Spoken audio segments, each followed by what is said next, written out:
الذي لا إله إلا هو الحي القيوم أستغفر الله العظيم الذي لا إله إلا هو الحي القيوم. الفاتحة. أعوذ بالله من الشيطان الرجيم. بسم الله الرحمن الرحيم. الحمد لله رب العالمين الرحمن الرحيم مالك يوم الدين إياك نعبد وإياك نستعين اهدنا الصراط المستقيم صراط الذين أنعمت عليهم غير المغضوب عليهم ولا الضالين آمين. بسم الله الرحمن الرحيم. الحمد لله رب العالمين والصلاة والسلام على سيدنا محمد سيد المرسلين قائد الدعاء والمجاهدين وإمام المتقين وعلى آله وأصحابه ومن استنى بسنته ومن جاهد بجهاده إلى يوم الدين. سبحانك لا علم لنا إلا ما علمتنا إنك أنت العليم الحكيم. رب اشرح لي صدري ويسر لي أمري واحلل عقدة من لساني يفقهوا قولي. ربنا افتح بيننا وبين قومنا بالحق وأنت خير الفاتحين. ولا حول ولا قوة إلا بالله العلي العظيم. اللهم علمنا منه ما جهلنا وذكرنا منه ما نسينا. ربنا زدنا علما وارزقنا فهما. فإن أصدق الحديث كتاب الله وخير الهدي هدي محمد صلى الله عليه وسلم وشر الأمور محدثاتها وكل محدثة بدعة وكل بدعة ضلالة وكل ضلالة في النار. صدق رسول الله صلى الله عليه وسلم. السلام عليكم ورحمة الله وبركاته. Alhamdulillah, kita bersyukur pada Allah Subhanahu Wa Taala. Setelah kita berpisah sedikit masa dulu bulan Ramadan dan kita sampai habis Syawal, dan kini kita bertemu semula di dalam majlis ilmu kita bersama dengan Ana dalam mengikuti membaca kitab Mastika Hadis di muka surat 189, hadis yang ke-7. Mudah-mudahan kita dirahmati Allah, insya-Allah. Selalu bila kita nak mula, kita ingat pesanan Rasulullah SAW, di mana kita menyahut pesanannya, laqad tarak fikum amrayni lan tadillu abada ma tamassaktum bihima kitaballah wa sunnata Rasulullah sallallahu alaihi wasallam. Sungguhnya aku tinggal kepada kamu dua perkara yang kamu tidak akan sesat selama-lamanya selama kamu berpegang teguh dengan kedua-duanya. InsyaAllah wasiat ini terus kita berpegang. Petunjuk jalan hidup kita ialah Al-Quran dan Sunnah Rasulullah sallallahu alaihi wasallam. Kita tidak akan sesat, insya-Allah, selama kita berpegang teguh dengan Al-Quran dan Sunnah Rasulullah SAW, berpegang teguh dengan huraian tafsiran yang muktabar, dengan penuh keikhlasan, ketaatan pada Allah Subhanahu Wa Taala. Bersatulah kita seluruh umat Islam kerana memertabatkan dan meninggikan Islam. Dari semasa ke semasa, kerja ini tidak pernah sampai, tidak pernah hilang, kerana dari semasa ke masa, dari satu generasi ke satu generasi, kita terus menyambung risalah Allah SWT yang dibawa oleh Rasulullah SAW. Jadi kita di antara orang yang menyambung, insya-Allah. Jadi dengan itu, mari kita melihat hadis yang ke-7. Bismillahirrahmanirrahim. An Mahmud ibn Labid radhiyallahu anhu qala Rasulullah sallallahu alaihi wasallam إن أخوف ما أخاف عليكم الشرك الأصغر. قالوا وما الشرك الأصغر يا رسول الله؟ qala ar-riya. Yaqulullahu ta'ala yawmal qiyamah idza jaa an-nasu bi'a'malihim idhabu ila alladhina kuntum tura'una fid dunya fanzuruhu hal tajiduna indahum min jazaa. Rawahul Imam Ahmad. Maksudnya, terjemahannya dari Mahmud bin Labid radhiyallahu an, katanya Rasulullah sallallahu alaihi wasallam bersabda, sesungguhnya perkara yang sangat-sangat aku takuti akibat buruknya menimpa kamu ialah syirik yang kecil. Sahabat-sahabat baginda bertanya, apa dia syirik yang kecil itu ya Rasulullah? Lantas baginda sallallahu alaihi wasallam menjawab, syirik yang kecil itu ialah riya. Allah Ta'ala berfirman pada hari kiamat, apabila manusia datang dengan amal masing-masing,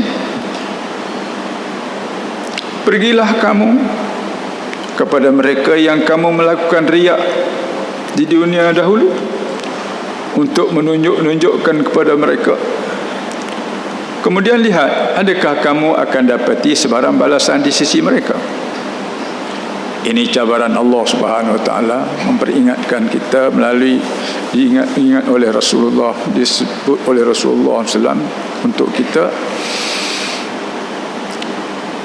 yang kita sememangnya sudah pun mengetahui. Kemudian ulang baca melalui hadis ini yang menunjukkan satu dari sifat mazmum yang mumah yang kita dah belajar 10 perkara itu. Satu dunia ialah riya.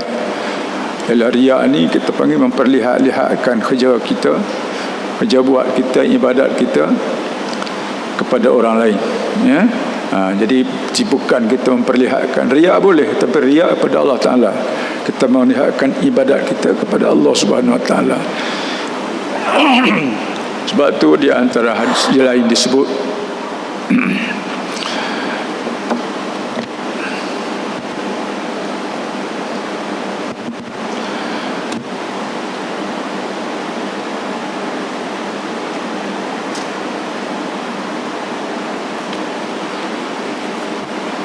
apa maksud dia, ka'annaka tarahu wa illam takun tarahu wa innahu yarak.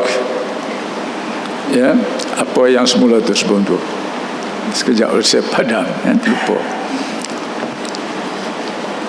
Sembahlah Tuhan kamu seolah-olahnya kamu melihatnya, dan jika kamu tidak melihatnya, ingatlah bahawa Dia, Allah, sedang melihat kamu. Jadi nak maknanya kita sampai ke situ, nak kita ingat, maka akan hilanglah. Kita tunjuk pada Allah Ta'ala, kerana Allah Ta'ala nak sedang melihat kita, tapi kita tidak tunjuk pada manusia. Semuanya ini adalah bergantung kepada hati kita lah. Sebab hati itu, ala inna fil jasadi mudghah ila salahat salat jasadu kullu fa idza fasadat fasadal jasadu kullu. Jadi bila hati kita tu dapat kita selesaikan, kita pandukan lillahi ta'ala, insya-Allah, ya, semua kerja buat itu akan kita perlihatkan pada Allah Ta'ala. Tidaklah lari ataupun akan tergelincir kepada apa yang dikatakan riya itu. Sebab riya itu satu penyakit yang akan menghapuskan, yamhullah, Allah Ta'ala akan menghapuskan segala pahala amalan seseorang itu dengan sebab riya, selain daripada pula dosa yang kita dapat. Jadi sebab itu kita daripada hadis ini kita harus bersama-sama melatih diri kita, insya-Allah, dan kita pun dah insya-Allah dah terlatih lah. Tapi kita selalu diusik, diserang oleh apa yang dikatakan syaitan, yang kita status isti'azah. Bila kita nak semayang, bila kita nak buat, kita selalu isti'azah. Lalunya kita semayang lah, Rabbi a'udzu min hamazati syayatin wa a'udzu bika an yahdurun. Kita dah minta lindung, sebab dia ni memang sentiasa mendampingi kita untuk kita melalaikan diri kita pada Allah daripada apa yang kita nak buat itu, menghadapkan diri kita pada Allah supaya kita palingkan niat kita, ingatan kita kepada yang lain daripada Allah Subhanahu Wa Taala. Maka ini satu perkara yang disebut taswis syaitan, ya. Sebab itu dalam surah An-Nas tu, qul a'udzu birabbin nas, malikin nas, ilahin nas, min syarril waswasil khannas. Apa dia? Yuwaswisu fi. Syarril waswas ni daripada kejahatan waswas yang mengkhianati manusia, yang merosakkan manusia. Minal jinnati wan nas, yang berlaku atau dilakukan daripada jin dan manusia. Jadi inilah benda-benda yang selalu kita duk sebut, dan memang dah kita tahu, tapi kita sama-samalah berkongsi lagi, sebab ini yang boleh melarikan kita daripada hadapan kita, hadaf kita kepada Allah Subhanahu Wa Taala, kepada yang lain. Maka jadinya riak. Maka di akhirat esok kita duk harap, ingatkan dapat pahala. Rupanya hari akhirat besok, kata Rasulullah, Allah Ta'ala kata, pergilah kamu pada mereka yang kamu lakukan riak dahulu, yang kamu tunjuk kepada mereka dulu. Jadi pasal ketika itu, apa lagi lah kita, sampai Allah Ta'ala kata dalam hadis ini, adakah kamu akan dapati sebarang balasan di sisi mereka? Maknanya amaran yang cukup kuat, supaya berhati-hatilah, berwaspadalah kita.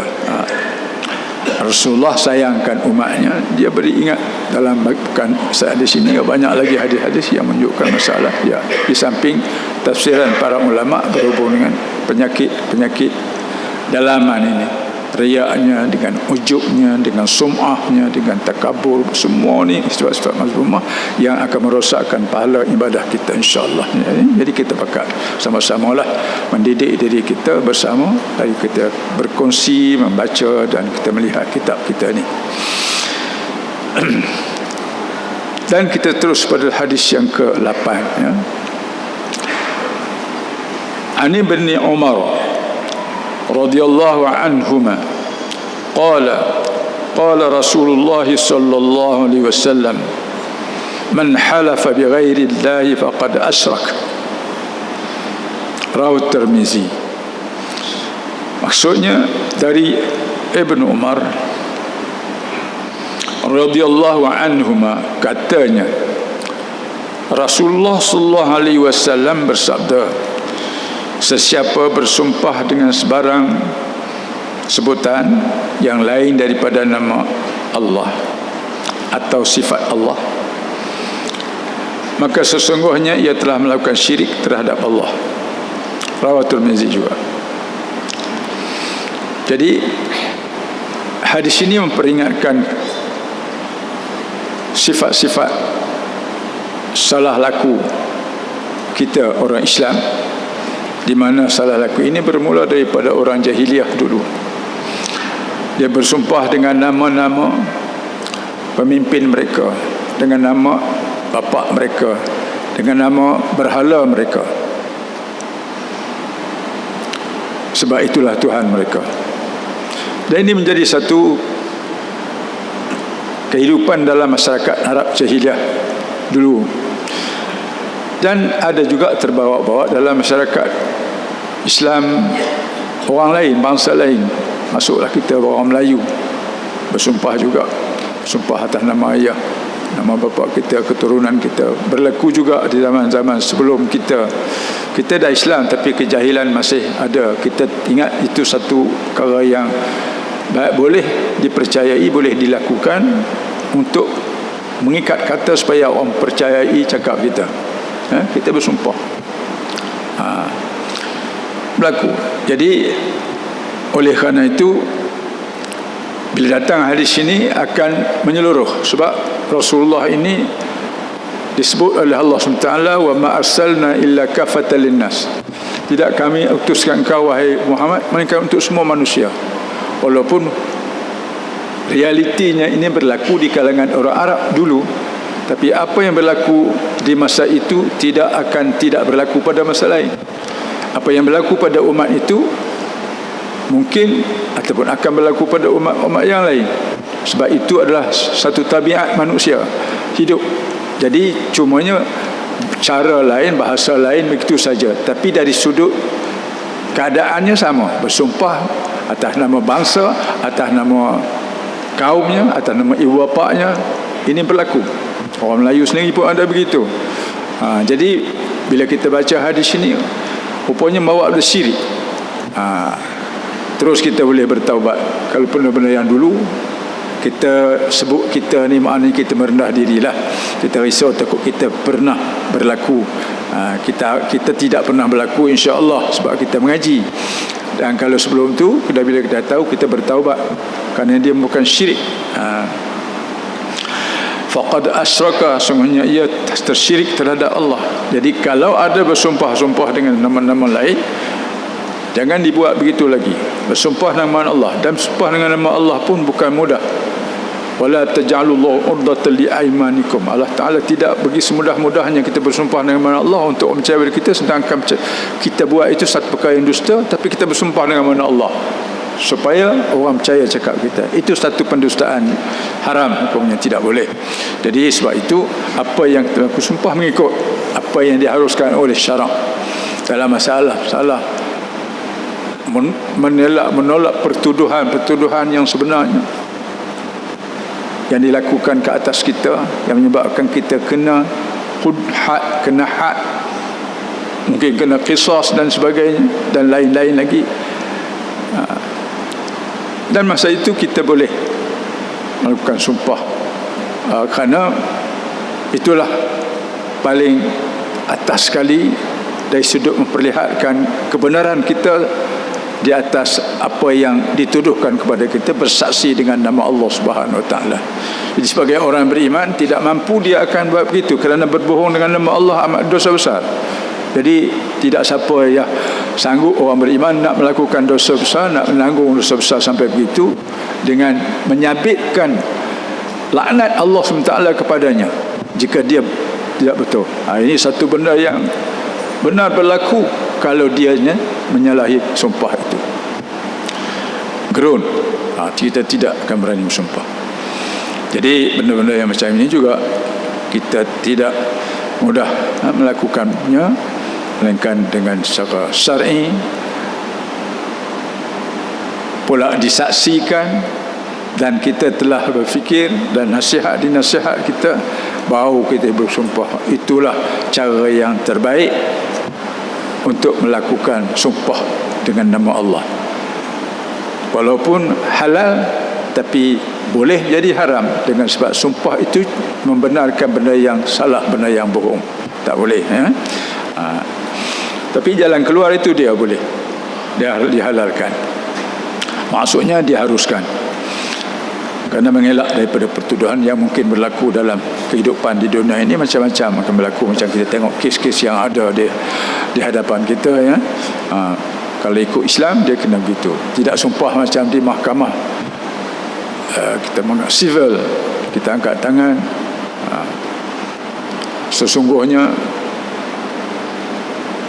katalah macam tu, aku berkata benar, tidak ada yang tidak benar melainkan benar. Begitulah lebih kurang. Pulang kandang tu kita bersumpah begitu. Islam tidak mau begitu, ya. Tidak begitu. Itu pun dari sudut syaraknya, walaupun bercakap bohong berdosa juga, takkan bohong berdosa juga, ya. Kerana kita tujuan nak bagi ke orang faham, nak bagi orang percaya cakap kita bohong. Kalau benar sungguh betul, tak apa. Ini sumpah bohong, tak boleh. Cara dia bukan macam tu. Kalau sumpah, kalau Islam bukan macam tu. Dia ada dengan sebab wallahi, tallahi, wabillahi, dengan ada perkataan-perkataan yang begitu. Itu sumpah dalam Islam. Jadi dalam masalah sumpah ni, satu, kita meninggal adat-adat ersam yang sumpah tu memang tidak boleh, diharamkan, tidak diharuskan sama sekali, dengan apa nama bapa, nama bangsa dan lain-lain lagi. Yang dihalalkan atas nama Allah, atas sebab-sebab yang benar yang diharuskan oleh syarak, ya? Kita dah baca 2 hadis. Saya nak berhenti situ Ustaz. Kok ada apa-apa persoalan? Sekejap. Daripada yang pertama tadi, masalah riak. Macam mana riak tadi? Riak ni mudah berlaku, ya. Sebab pakaian, mengaji, mengajar ni pun boleh jadi riak. Boleh jadi riak. Sebab bukan tak ada ulama jadi riak. Ini boleh jadi riak. Sebab sifat-sifat ni paling dekat sekali dia menerkam pada orang-orang yang macam tu, pada ulama. Dia nak memperlihatkan ilmu dia, kebolehan dia. Ingat gitu, supaya orang kata dia pandai. Sama aja. Dia perlihatkan pakaian dia, orang kata dia cantik, macam-macam lagi. Semua tu maknanya riak. Bercakap, petah bercakap, pula nak bagi orang kata tu riak. Tapi kalau memang kena petah bercakap, tapi tidak ada dalam hati itu kerana nak tunjuk riak, nak tunjuk supaya orang kata pandai, tapi dengan nak menceritakan hujah-hujah yang benar, menarik orang untuk mengikut apa yang benar. Macam kita berkhutbah Jumaat, takkan dia kata alhamdulillahil qail wa'tasimu bihablillah jami'an wa la tafarraqu. Kita berhenti situ, kemudian kita bubuh makna dia. Sidang Jumaat yang dirahmati Allah sekalian, marilah sama-sama kita bersatu seperti mana yang diperintah oleh Allah SWT di dalam ayat yang saya bacakan tadi misalnya. Lembut aja. Kita mesti bawa pula benda-benda yang kita panggil bercanggah. Apa baiknya bila kita bersatu dan apa buruknya apabila kita berpecah. Kalau orang Melayu buat kesimpulan, bersatu teguh, bercerai roboh. Pecah tu roboh, rosak. Kita apa jadi kalau kita bersatu? Tambah macam hari ini misalnya, tahu macam mana contoh ke yang itu, orang Islam Melayu kena bersatu. Oleh bila tak bersatu itulah jadi macam-macam, roboh. Hak-hak kedaulatan yang kita akan roboh, hak ketuhanan kita akan roboh, hak kekuatan kita akan roboh sebab tak bersatu. Bersatu yang disuruh Islam, bersatu dalam Islam, berpandu pada Islam, bersatulah. Ya, bersatu. Sebab datang Rasulullah itu untuk menyatu kepadukan umat di berbagai bangsa.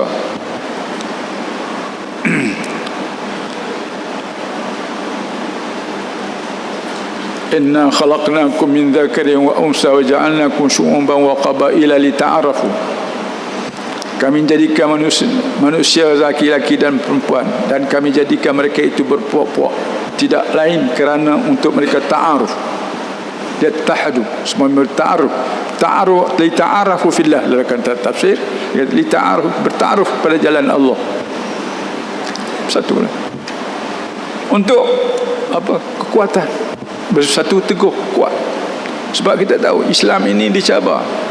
Walan tardha, itu ikut ayat tu lah, bila saya sebut tu, ingat ayat tu. Walan tardha ankal yahudu walan nasara hatta tattabi'a millatahum. Itu tentangan yang pertama. Cabaran bila datang Nabi Muhammad bawa Islam, sedang menunggu dua golongan mencabar. Tidak pernah senang hati, Yahudi dan Nasrani, dan kuncu-kuncunya. Jadi kita terpaksa bersatu untuk menghadapi cabaran ini. Daripada mula dia dilantik, daripada menjadi rasul sampai hari kiamat, daripada beberapa generasi dari dulu sampai ke sekarang ni 1440 tahun, ya, kita kena ingat, kita kena bersatu, kita kena bercakap isu ini supaya bersatu. Jadi ulama-ulama bangun bercakap sejak dulu lagi sampai lah ni, sebab kita menghadapi cabaran sepanjang zaman. Tidak pernah dia stop, tidak pernah berhenti. Lan tu maknanya berjalan terus. Lan tardha, tidak senang hati. Dicari macam-macam reka, teroka, berbagai cara untuk pertama sekali supaya manusia mengesampingkan Quran. Bila manusia mengesampingkan Quran, manusia Islam ini akan mengesampingkan Islam. Islam saja aja. Rukun Islam memang perkara, tak ada hak lain, tak ada. Jadi sifat jihad tidak ada. Sedangkan jihad tu daripada sembahyang pun ada jihad dalam puasa, ada jihad dalam haji, ada jihad dalam zakat, ada jihad semua. Tapi kita mungkin kita tidak membacanya. Hikmatul tashri', hikmatul jihad fil Islam. Kita tak nampak. Kita dah nampak jihad tu, bila jihad tu maknanya Allahu Akbar. Ingat bawa senjata. Tapi tidak begitu. Jihad sembahyang tadi jihad lah. Jihad. Kalau tidak berjihad, tak boleh kita nak tetapkan hati itu. Kita terpaksa baca isti'azah, mohon Allah Ta'ala elakkan kita daripada taswish syaitan. Jihad sungguh-sungguh, Allahu Akbar. Nak dapat muqaranah kamaliyah bukan mudah. Allahu Akbar, dapat sekali. Ini jihad. Jadi kataan jihad ialah suatu benda yang perlu difahami. InsyaAllah kita dah faham. Saya hanya bercerita, Anas yang bercerita, mengulangi saja. Kita percaya dan kita yakin kita dah faham. Tapi kita nak mengingat, fazakir fa inna dzikra tanfa'ul mu'minin. Jadi ustaz datang nak memperingat supaya kita sama-sama tidak pernah lupa. Tidak ada masa yang kita tidak berjihad. Nak sembahyang kita berjihad, mencari rezeki kena jihad. Kerana ingat fi sabilillah, nak ambil rezeki dengan jalan Allah, nak sembahyang kerana Allah, puasa kerana Allah, jihad fi sabilillah. Jadi kena ingat itu. Wajahidu fillahi haqqa jihadi. Hendaklah kau berjihad pada jalan Allah dengan sepenuh-penuh jihad, sebenar-benar jihad. Jadi sampai begitu ya. Jadi kena begitulah. Jadi ini semuanya akan dapat menolak sifat-sifat mazmumah, sifat-sifat riak. Kerana kita sungguh-sungguh kerana Allah. Kita naik kereta tadi kerana Allah. Nak pergi berjemaah di masjid bukan mudah, tuan-tuan. Tuhan nak register nama kita nak datang ke masjid bukan mudah, bukan semua orang boleh. Jadi kita bersyukur Allah Ta'ala pilih kita. Kita bukan banyak ni, mana tidak ada tempat kosong sebenarnya. Didatangi oleh para malaikat. Saya dah cerita dah dulu. Para malaikat melihat kita, bersama-sama dengan kita. Istimewa lagi hari Jumaat, pada setiap pintu ada malaikat. Yaktubuna fal awal. Dia tulis, mencatat siapa yang awal. Iza sa'adal imam alal mimbar ni tawu suhufa wa istama'u dzikra, kata Rasulullah. Bila imam dah naik ke atas mimbar, dia pun tutup kitab dia,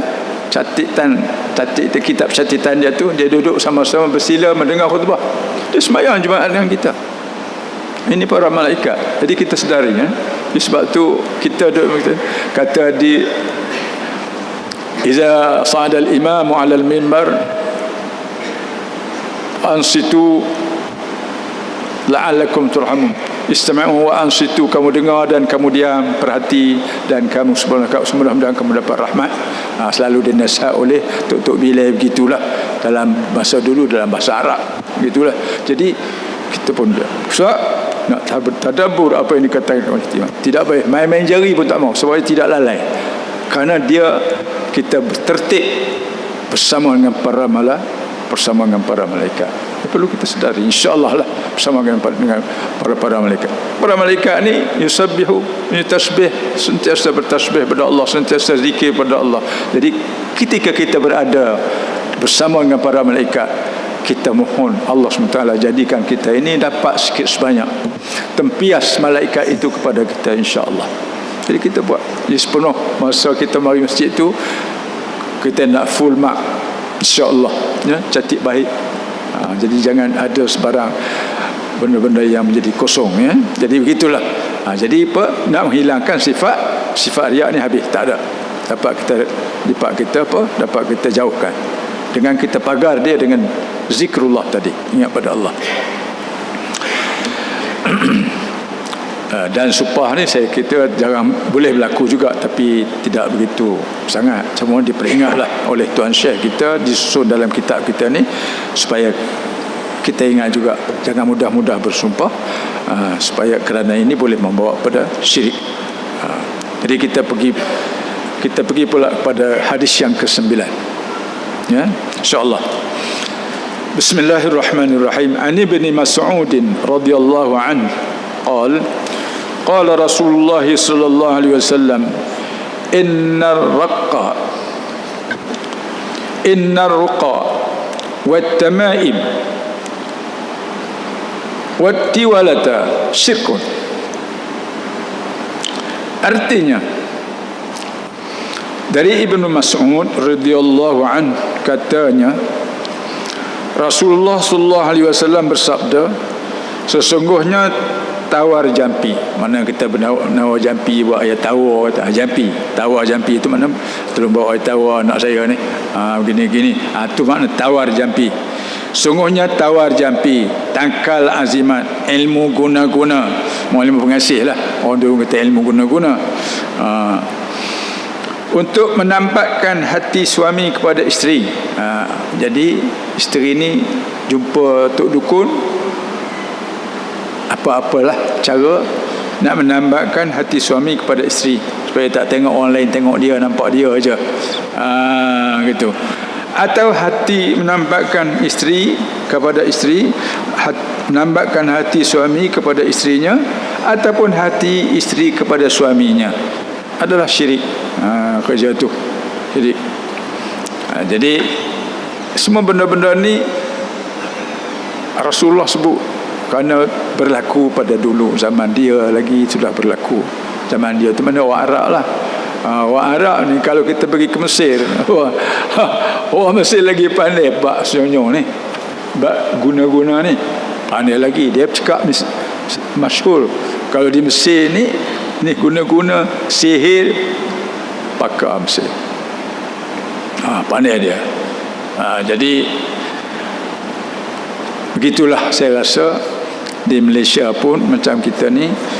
Sebab macam tadi juga, bila kita balik pada hadis Rasulullah yang Allah Ta'ala disebut oleh Wama arsalna illa kafatan linnas tadi, tidak kuutuskan engkau wahai Muhammad melainkan untuk semua manusia. Inilah Rasulullah ni untuk rasul pada semua manusia. Jadi apa-apa saja adat-adat, amalan-amalan, karut marut, yang boleh membawa pada syirik, termasuklah siapa bangsa mana pun. Jadi bila kita baca, rupanya dalam bangsa kita pun ada guna tangkir, azimat, tali, gelang, sirat di pinggang, takut makan tak makan peluru, gitu ada ni. Tu nak azimat. Tawar jampi,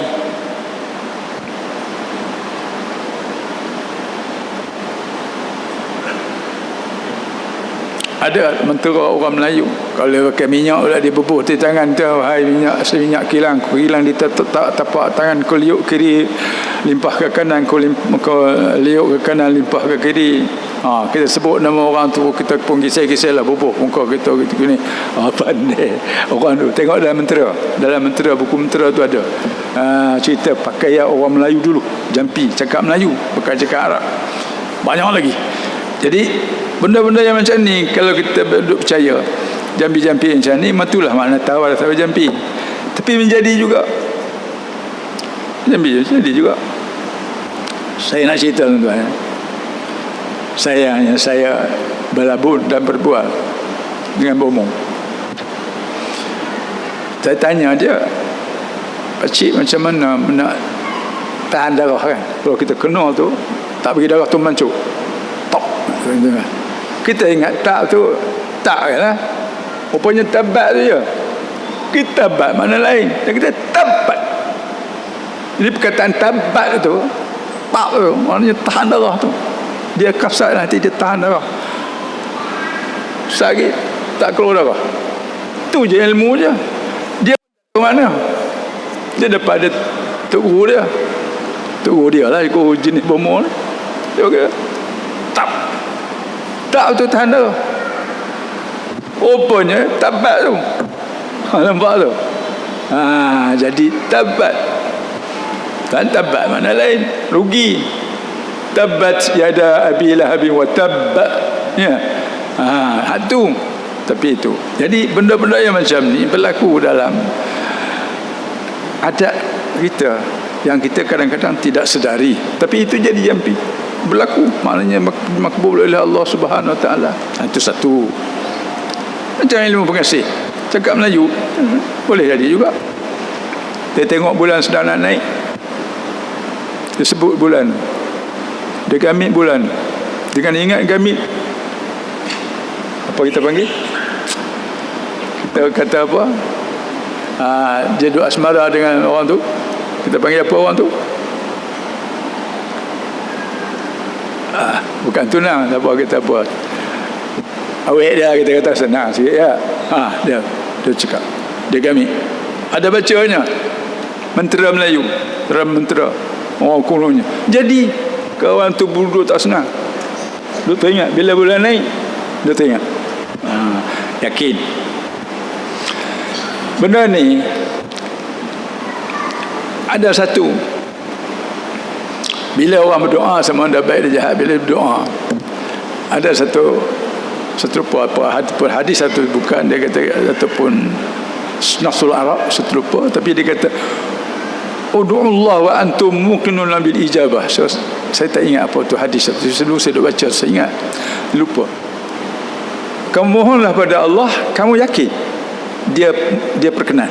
Berdoa pada Allah, kamu yakin dia perkenan. Jadi hak ini dia dah minta pada Allah SWT, dengan buat tu tunjuk minta pada Allah SWT, maka Allah Ta'ala perkenan juga buatan tu, walaupun perbuatan tu salah, Allah Ta'ala perkenan. Sebab itu cara dia. Jadi ini berlaku dalam kehidupan masyarakat manusia. Dan bagi kita orang Melayu, kita kena elak perkara yang macam tu. Jadi yang kita masuk ilmu pengasih untuk menambah hati suami ada kepada isterinya, dan kepada laki-laki untuk menambah hati isteri. Pula kalau suami isteri tadi untuk menambah hati suami, yang suami pula untuk menambah hati isteri. Berlaku begitu. Jadi ini semuanya berlaku dalam masyarakat. Cerita panjang. Bila kita banyak hidup ni, kita panjang.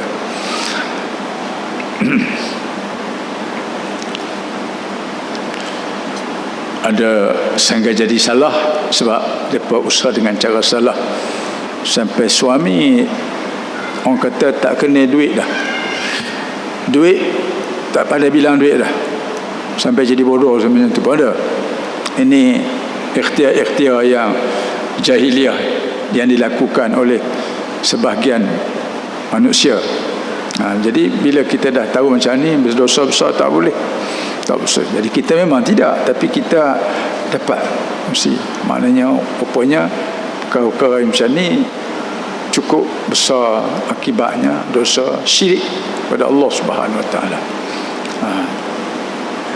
Bayar ya. Jadi itu sebab kalau kita tengok kadang-kadang orang nak mati cukup susah. Ada orang perempuan pula tak apa-apa pun, suami dia buat apa pun tak apa, tak wani kata apa, sampai macam tu. Ada orang lelaki pula takut ke perempuan, tak berani. Perempuan keluar depan dia, so, tak ada apa-apa, keluar petang-petang keluar pakai lawa-lawa keluar, tak kata apa, tak cemuru langsung. Itu hak yang perempuan buat ke lelaki. Yang lelaki buat perempuan gitu juga. Ini semua ada. Ini ilmu-ilmu yang ada dia warisi daripada zaman jahiliah yang dipakai oleh orang jahil juga. Jadi bila kita mengaji, kita nampak itu. Jadi bolehlah kita panjang-panjangkan hadis-hadis ini kepada masyarakat, yang supaya kita dapat mengawal perkara-perkara ini tidak berjangkit kepada keluarga kita sekurang-kurangnya. Kita ada anak cucu, kita ada keluarga, kita baca hari-hari cuti, anak menantu balik, kita baca, kita menasihat supaya tidak ada mengena-mengena dengan satu dengan satu. Yang pentingnya baik, setia suami isteri, ya, akan jadi baiklah keluarga tu. Tak payah guna-guna, tak payah guna-guna dia taat pada Allah Subhanahu Taala. Macam mana Rasulullah memimpin isteri-isteri dia. Dan saya tadi baca bulan ni, kita baca auratul mar'ah di tempat saya, lebih kurang begitu. Dekat sebulan tak habis lagi. Ingatkan sebulan Ramadan boleh habis, yang meminta baca. tentang aurat perempuan. Macam mana orang puan menarik. Saya boleh bawa, teringat saya ada kitab. Kitab ini pun saya dihadiah oleh Kerajaan Kelantan. Saya melawat Kelantan. Aurat di dalam Islam, aurat orang puan. Ni kita baca di tempat saya, berhubung dengan bagaimana orang perempuan, beberapa hadis yang cerita masalah perempuan memikat orang lelaki dan orang lelaki memikat orang perempuan. Ada dicerita oleh Rasulullah sampai begitu. Maksudnya supaya masyarakat mengambil perhatian. Memang Allah Ta'ala jadikan kita baik, cantik, berperangai dan sebagainya. Orang puan Allah Ta'ala jadikan perempuan, dia dengan susuk badannya sampai macam-macam, pakaiannya semacam-macam, sampai begitu juga orang lelaki dengan susuk badannya. Semuanya ini ialah dibina oleh Allah SWT untuk kita. Syafaq. Faham ya? Azan.